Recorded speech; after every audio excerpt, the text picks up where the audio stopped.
மோடி அரசுக்கு எதிராக உச்சநீதிமன்றத்தில் அடுத்த சம்பவத்தை செய்திருக்கிறார் மம்தா பானர்ஜி அவர்கள். அமலாக்கத்துறையை அடிப்படையாக வைத்து இன்றைக்கு மிகப்பெரிய அளவுக்கு 2 மூத்த வழக்கறிஞர்கள் மோதி இருக்கிறார்கள்.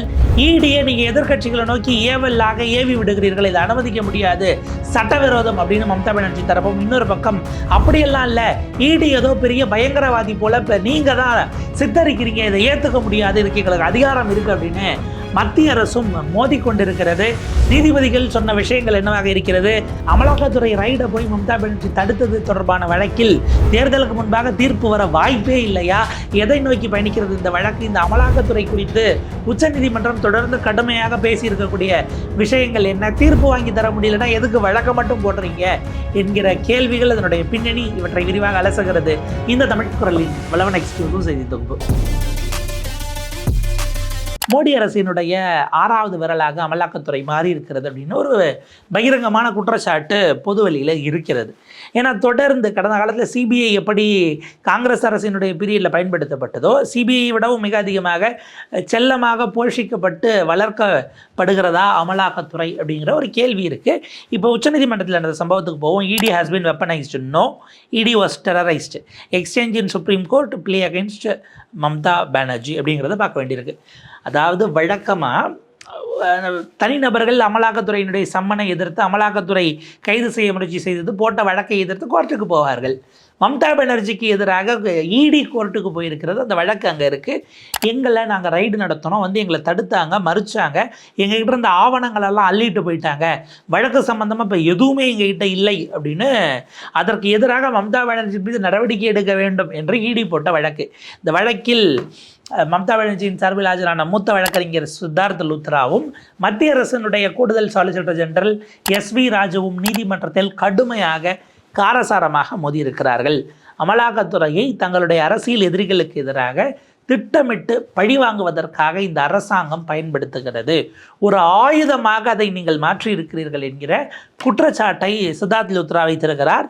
எஸ்வி ராஜு அவர்கள் இல்லை, அமலாக்கத்துறை என்பது அதனுடைய நோக்கம் எவ்வளவு புனிதமானது, உயர்ந்தது, அதை கெடுப்பதற்கு, சீர்குலைப்பதற்கு அரசியல் ரீதியிலாக ஒரு பயங்கரவாத அமைப்பை போல நீங்கள் திட்டமிட்டு அதை கொண்டு வந்து சேர்த்திருக்கிறீர்கள், இதற்கு பின்னால் அரசியல் இருக்கிறது என்கிற கடுமையான குற்றச்சாட்டை மத்திய அரசின் சார்பில் additional solicitor general S V Raju அவர்களும் சொல்லியிருக்கிறார். இது ஒரு பிளான்டாக இருக்கிறது அப்படின்னு கடுமையான விமர்சனங்கள்.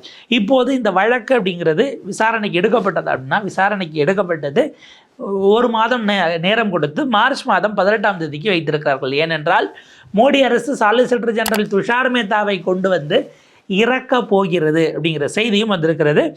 இடி இன்றைக்கு தன்னுடைய ரீஜாயிண்டரை அவங்களுடைய அஃபிடவிட்டை போடுவதற்கும் வாய்ப்பு இருக்குங்கிறதுனால பர்மிஷன் கேட்குறாங்க. Justice B K. மிஸ்ரா மற்றும் ஜஸ்டிஸ் கே.வி. விஸ்வநாதன் ஆகிய 2 நீதிபதிகள் அமர்வின் முன்பாக இது வருகிறது. ஆர்டிகல் 32 அடிப்படையில் மம்தா பானர்ஜிக்கு எதிராக state police officers, Mamata Banerjee மட்டுமல்ல, நாங்கள் ரைடு போன போது மாநில சிட்டியினுடைய டிஜிபி வந்தாச்சு, கமிஷனர் ஸ்பாட்டுக்கு போயாச்சு, ஒரு பெரிய போலீஸ் படையோடு, ஒரு பெட்டாலியனோட வந்து எங்களுக்கு தடுத்திருக்கிறார்கள். இது பார்த்திங்க அப்படின்னா ஐபேக் ரைடு என்பது அவங்க தடுத்தது அப்படிங்கிறதுக்கு மீது அது கிரிமினல் அஃபென்ஸாக நீங்கள் எடுக்கணும், அவங்க மீது நடவடிக்கை எடுக்கணும் அப்படிங்கிறது தான் அவர்களுடைய விஷயம்.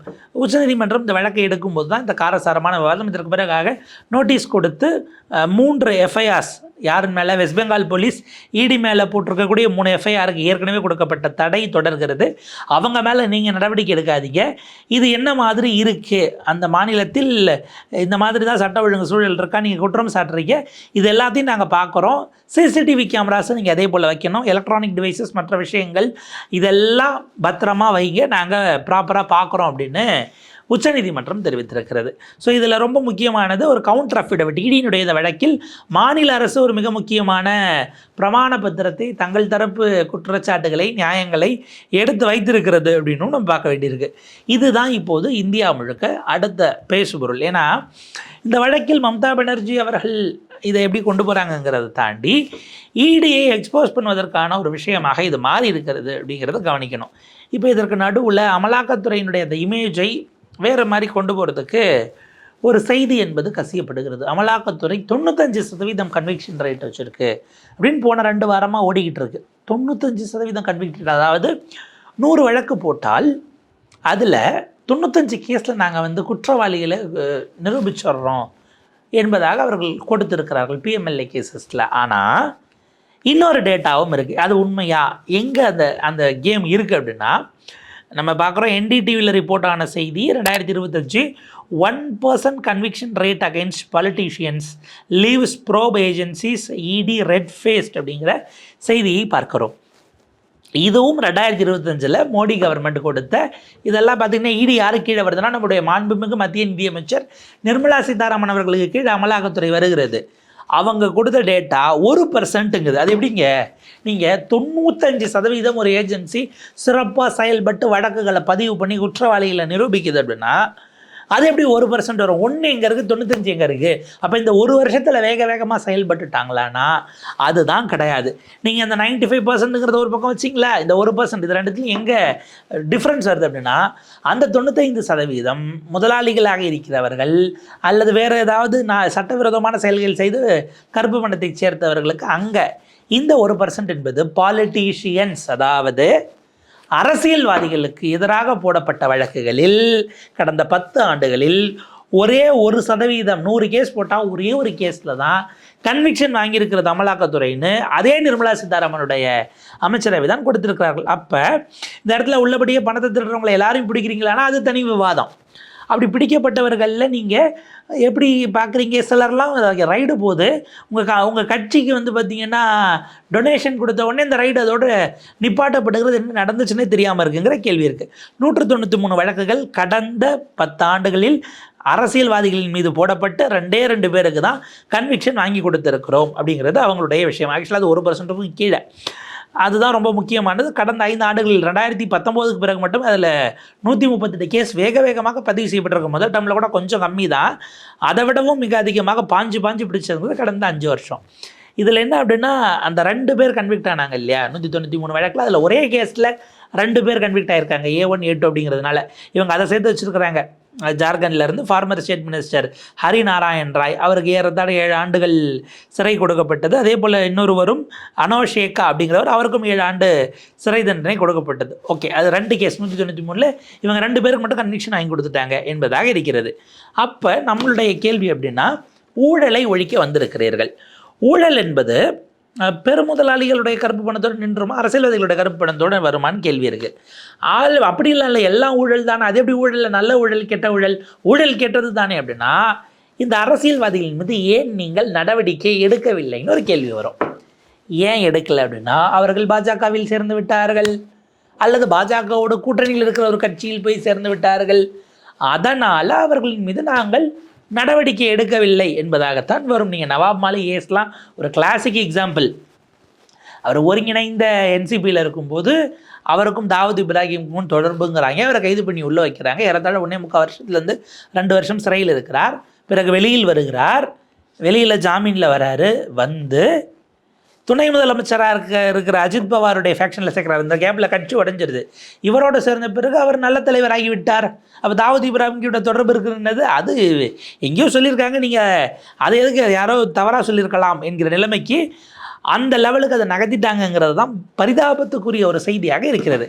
அப்படின்னா பொலிட்டிக்கல் பாசஸ் உங்களுடைய அரசியல் கால்குலேஷன்ஸ்க்காக நீங்கள் அமலாக்கத்துறையை பயன்படுத்துகிறீர்கள் என்பது அம்பலப்படக்கூடிய ஒரு செய்தியாக இந்த இடம் மாறி இருக்கிறது. இதுதான் ரொம்ப முக்கியமானது. இதுதான் நம்ம அடிக்கோடிட்டு பார்க்கணும். அப்போ அந்த 95% அப்படிங்கிறது அதை செய்யலாம், தப்பு இல்லை. ஆனால் இடி மிரட்டி பணம் பறித்த வழக்குகளும் இப்போ அடுத்தடுத்து வெளியில் வந்துக்கிட்டு இருக்கிறது.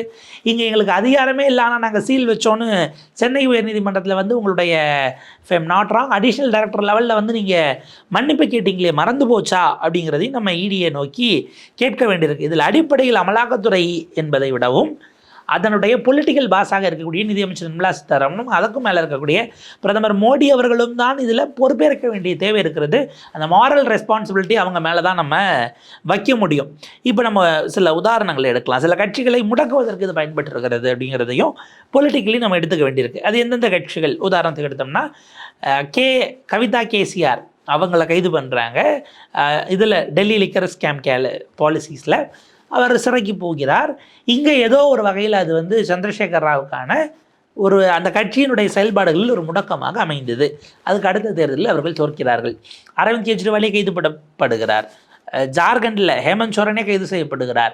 அரவிந்த் கெஜ்ரிவால் முதலமைச்சராக உள்ள போயிட்டு அப்புறம் ராஜினாமா பண்ணார். ஹேமந்த் சோரன் ராஜினாமா கிடைத்தது, நான் கொடுத்துட்டு பிறகு என்னை அரெஸ்ட் பண்ணுங்கள், முதலமைச்சராக நான் கைது ஆகிறது அப்படிங்கிறது அது கான்ஸ்டியூஷனலி சரியாக இருக்காது, எனக்கு மாரலையும் சரின்னு படலைன்னு அவருக்கு ராஜினாமா பண்ணிவிட்டு பிறகு சிறைக்கு போனார்.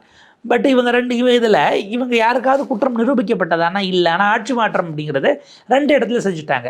தெலுங்கானாலே அவங்களுக்கு அது ஃபேவர் ஆச்சு, கெஜ்ரிவால் கேஸ்லேயும் ஃபேவர் ஆச்சு.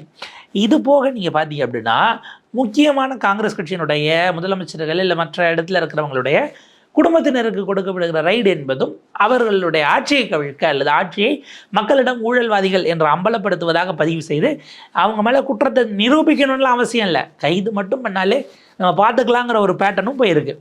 உதாரணத்திற்கு அதில் ஒரு IAS அதிகாரி கூட கைதானார், அவருக்கு உச்சநீதிமன்றம் பெயில் எல்லாம் கொடுத்தது, அது ஒரு பக்கம் போயிட்டு இருந்தது. இன்றைக்கும் சைதன்யா பாகல், பூபேஷ் பாகலினுடைய மகன் சிறையில் இருக்கிறார் அமலாக்கத்துறை வழக்கில் அப்படிங்கிறத பார்க்கணும். அவருடைய பெயில் பிட்டிஷன் முதல் முறை வந்தபோது உச்சநீதிமன்றம் அதை ஏற்றுக்கலை அப்படிங்கிறத நம்ம பார்க்க முடியுது. ஸோ இது ஒரு சூழலாக இருக்கிறது. இன்னொரு பக்கம் வந்து பார்த்திங்க அப்படின்னா இதே போல் அசோக் கெல்லாட்டினுடைய மகன் வைபவ் கெல்லாட் விசாரணைக்கு அழைக்கப்பட்டிருக்கிறார். ஃபெமா கேஸ் அவர் மேலே இருக்குது, ஃபாரின் எக்ஸ்சேஞ்ச் வெளிநாடு முதலீடு, இது தொடர்பான வழக்குகள் போடப்பட்டு வைபவ் கெல்லாட் விசாரணைக்கு போய் கொண்டு இருக்கிறார். எப்போது வேண்டுமானாலும் கைது செய்யப்படலாம்ங்கிற சூழல் இருப்பதாக நம்ம பார்க்குறோம். இப்படி பல ஸ்டேட்ஸில் இதில் ஒரு ஹைலைட் என்ன அப்படின்னா, இதில் இப்போ நீங்கள் யோசிங்க, சத்தீஸ்கரில் முதலமைச்சர் காங்கிரஸ் முதலமைச்சருடைய மகனை கூப்பிட்டு விசாரிக்கிறார்கள், இப்போ முன்னாள் முதலமைச்சர் கைது செய்கிறார்கள், வைபவ் கெல்லாட்டுக்கு சம்மன் போது வருது, இவங்கெல்லாம் அந்த அதிகாரிகள்லாம் கண்டினியூ பண்ணுறாங்க, விசாரிக்கிறாங்க, நல்லா இருக்காங்க. ஒரு அதிகாரி ஒருத்தருக்கு சம்மன் தான் கொடுத்தார், அதே ED அதிகாரி தான்.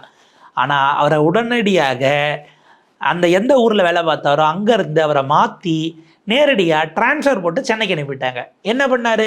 ஒரு ஊழல்வாதிக்கு சம்மன் கொடுத்தா அப்படி நடக்குமா? அவர் ஊழல்வாதிக்கு சம்மன் கொடுத்தது பிரச்சனை இல்லை, ஊழல்வாதியாக குற்றம் சாட்டப்பட்டவர், பாஜக பீரியடில் வழக்கு போடப்பட்டது, காங்கிரஸ் முன்னாள் முதலமைச்சர், அவர் காங்கிரஸை எதிர்த்து இந்த கேஸுக்கு பிறகு ரைடுக்கு பிறகு தனி கட்சி ஆரம்பித்தார், இப்போது பாஜகவிலேயே சேர்ந்து விட்டார். அப்போ அவர் திருநாருங்கிற குற்றச்சாட்டை நாங்கள் தான் வச்சோம், அவர் பிஜேபியில் சேர்ந்த பிறகு அவரை நீங்கள் கூப்பிட்டு விசாரிச்சிங்கன்னா எப்படி அப்படின்னு, அதற்காக இந்த அதிகாரி டிரான்ஸ்ஃபர் செய்யப்பட்டாராங்கிற பிரச்சனை இன்றைக்கு பஞ்சாபில் உலுக்கி கொண்டிருக்கக்கூடிய ஒரு பிரச்சனையாக மாறுகிறது.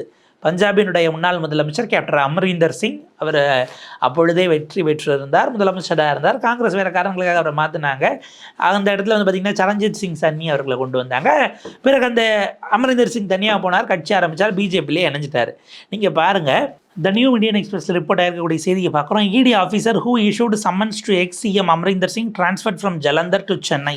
அங்கே ஜலந்தர் நகரிலிருந்து பஞ்சாபிலிருந்து சென்னைக்கு மாற்றப்பட்டிருக்கிறார். அவரும் அவருடைய மகன் ரனீந்தர் சிங்கும் வரணும்னு சொன்ன சமயத்தில் அவங்க 2 பேரும் ஆகலை. அதே நேரத்தில் அமரீந்தர் சிங் மருத்துவமனையில் சேர்க்கப்படுகிறார், அவருக்கு மூட்டு அறுவை சிகிச்சை அப்படின்னு சொல்லி அவர் ஹாஸ்பிட்டல் போயிடுறாரு. இதே நேரத்தில் பிஜேபியினுடைய மூத்த தலைவர் அமரீந்தர் சிங்கும் ரனீந்தர் சிங்கும் ஃபெமா கேஸில் அவங்களுக்கும் இந்த வெளிநாடு முதலீடுகள் அது சம்மந்தப்பட்ட வழக்கு, அடிஷ்னல் டைரக்டர் அங்கே ஜோனல் ஆஃபீஸ் ஜலந்தரில் அவரை டிரான்ஸ்ஃபர் பண்ணி ரவி திவாரி என்கிற 2009 பேட்ச் IRS ஆஃபீஸர், அவர் இப்போது மாற்றம் செய்யப்பட்டு சென்னைக்கு போட்டு இங்கே இருக்கக்கூடிய அந்த இடத்துல தினேஷ் பச்சூரி அப்படின்னு வேற ஒருத்தரை கொண்டு வந்து அப்பாயின்ட் பண்ணுறாங்க. அப்போ இதுதான் ரொம்ப முக்கியமானது. பிஜேபியினுடைய நேஷனல் எக்ஸிக்யூட்டிவ் கமிட்டியினுடைய மெம்பராகவும் கேப்டன் அமரீந்தர் சிங் இருக்கிறார். தேசிய செயற்குழுவினுடைய தலைவர், அங்கே ஒரு உறுப்பினராகவும் அவர் இருக்கிறார் அப்படிங்கிறத பார்க்க வேண்டியிருக்கிறது. ஹரியானா ஹைகோர்ட் நீங்கள் அதை பார்த்துக்கலாம், இன்கம் டேக்ஸ்கிட்ட நீங்கள் ED வாங்கிக்கலான்னு பல வழக்குகளை பல நேரத்தில் போட்டாங்க. இதில் நீங்கள் உள்ளபடியே யாரை பாராட்டணும்னா மறைந்த அஜித் பவார் அவர்களை தான் பாராட்டணும். ஏன்னா இவங்கெல்லாம் இப்போ இவர் கட்சியில் சேர்ந்த பிறகும் அவருக்கு அந்த ரைடு அந்த கேஸ் யாரோ மூவ் பண்ணுறாங்க, ஒரு வழக்கு வருது. அஜித் பவார் அவர்கள் கட்சியில் இணைந்த பிறகு ஏற்கனவே பறிமுதல் பண்ணி சேர்த்து வைத்த சொத்தை திரும்ப மீட்டு கொண்டு வந்தார். அந்த அளவுக்கு போச்சு.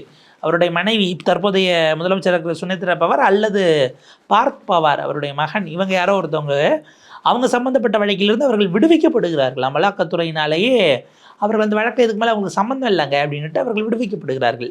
அவர் கூட்டணி கட்சியாக இருந்து சாதித்தார் அப்படிங்கிறதெல்லாம் பல அரசியல்வாதிகளுக்கு பாடமாக இருக்கிறது. நீங்கள் பாஜக கூட போய் உங்கள் வழக்கை அப்படியே நிப்பாட்டுவது சிலர்லாம் இருக்கிறாங்க.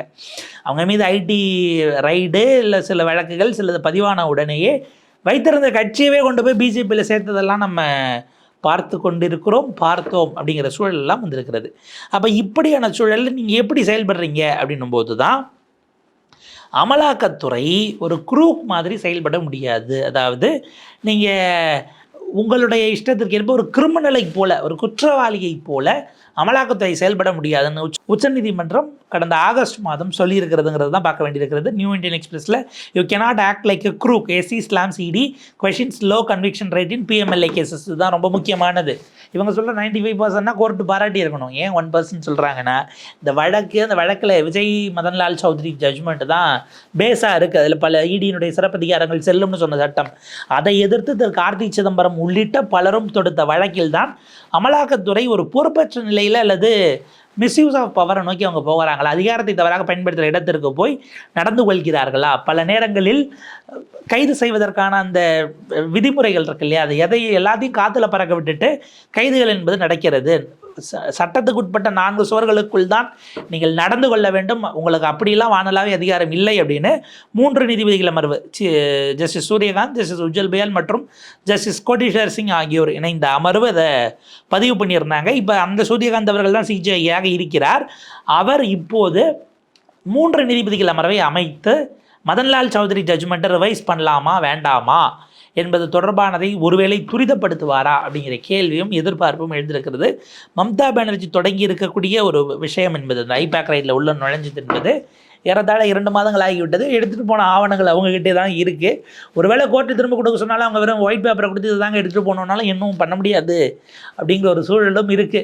பார்ப்போம் இது அடுத்த கட்டத்துக்கு எப்படி போகிறது. நீதிமன்றம் உரிய முறையில் கடிவாளம் கொடுக்குமா, அமலாக்கத்துறையை எதிரிகளின் மீது ஏவுவதை பாஜக அரசு குறைத்து கொள்ளப் போகிறது. ஏன்னா 5 மாநில தேர்தலும் போது அது இன்னும் அதிகமாக தான் போகும்.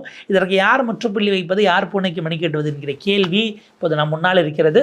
ஃபர்தராக எப்படி போகுதுங்கிறத பார்த்து வேறொரு காணொலியில் விரிவாக சந்திப்போம்.